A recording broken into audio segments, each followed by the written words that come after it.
हिंद की चादर श्री गुरु तेग बहादुर जी के 350वें शहीदी दिवस पर 25 नवंबर को कुरुक्षेत्र में राज्य स्तरीय कार्यक्रम का आयोजन किया जाएगा और इस कार्यक्रम में प्रधानमंत्री नरेंद्र मोदी शिरकत करेंगे। इसके अलावा प्रधानमंत्री अंतर्राष्ट्रीय गीता महोत्सव में भी शामिल होंगे। धर्म क्षेत्र कुरुक्षेत्र में 15 नवंबर से शुरू होने वाला 10वां अंतर्राष्ट्रीय गीता महोत्सव 5 दिसंबर तक चलेगा। पहली बार यह महोत्सव 21 दिनों तक चलेगा। देखिए रिपोर्ट।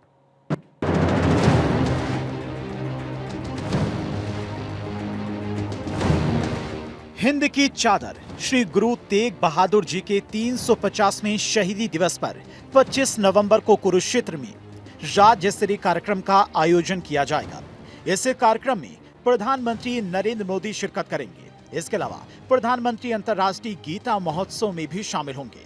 मुख्यमंत्री नायब सिंह सैनी ने कहा है कि अंतर्राष्ट्रीय गीता महोत्सव में संस्कृति, ज्ञान और आध्यात्मिकता का अद्भुत संगम देखने को मिलेगा। धर्म क्षेत्र कुरुक्षेत्र 48 कोस की परिधि में फैला हुआ है। इस क्षेत्र में अनेक तीर्थ स्थल हैं। कुरुक्षेत्र विकास बोर्ड द्वारा 182 तीर्थों की पहचान की गई है। उन्होंने बताया कि आज गीता महोत्सव ने अंतर्राष्ट्रीय पहचान बना ली है। इसका आयोजन Mauritius, London, UK, Canada, Australia, Sri Lanka और इंडोनेशिया में भी किया जा चुका है। साथियों, गीता की जन्मस्थली धर्म क्षेत्र कुरुक्षेत्र में हर साल अंतर्राष्ट्रीय गीता महोत्सव में देश विदेश से आने वाले श्रद्धालुओं की संख्या बढ़ रही है।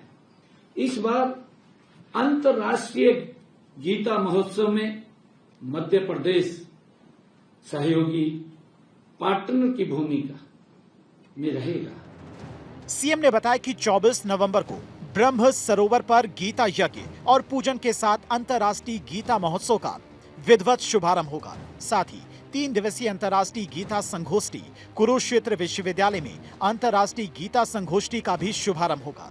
भारत सरकार की विदेश मंत्रालय के माध्यम से 16 देशों के 25 विद्वान इसमें शामिल होंगे। 51 देशों में गीता महोत्सव के कार्यक्रम भी आयोजित होंगे। सीधा प्रसारण किया जाएगा। फिजी और त्रिनिदाद एंड टोबैगो से 20 पंडित 2 दिन के लिए कुरुक्षेत्र आ रहे हैं, जो महोत्सव के दौरान आयोजित होने वाले विभिन्न कार्यक्रमों में भाग लेंगे। सीएम सैनी ने बताया कि 26 नवंबर से 30 नवंबर तक पुरुषोत्तमपुरा बाग में पद्म विभूषण रामभद्राचार्य द्वारा जियो गीता के तत्वाधान में कथा का आयोजन किया जाएगा। साथियों, 26 नवंबर से 30 नवंबर तक पुरुषोत्तमपुरा बाग में पद्म विभूषित रामभद्राचार्य जी द्वारा जियो गीता के तत्वाधान में कथा का भी आयोजन किया जाएगा। मुख्यमंत्री ने बताया कि 29 नवंबर को पुरुषोत्तमपुरा बाग में संत सम्मेलन का आयोजन होगा, जिसमें देश के प्रख्यात संत गीता और आध्यात्म विषय पर विचार विमर्श करेंगे। 30 नवंबर को कुरुक्षेत्र विश्वविद्यालय के सीनेट हॉल में अखिल भारतीय देवस्थानम सम्मेलन आयोजित किया जाएगा। इसमें देश भर के विभिन्न धार्मिक संस्थानों के प्रमुख शामिल होंगे।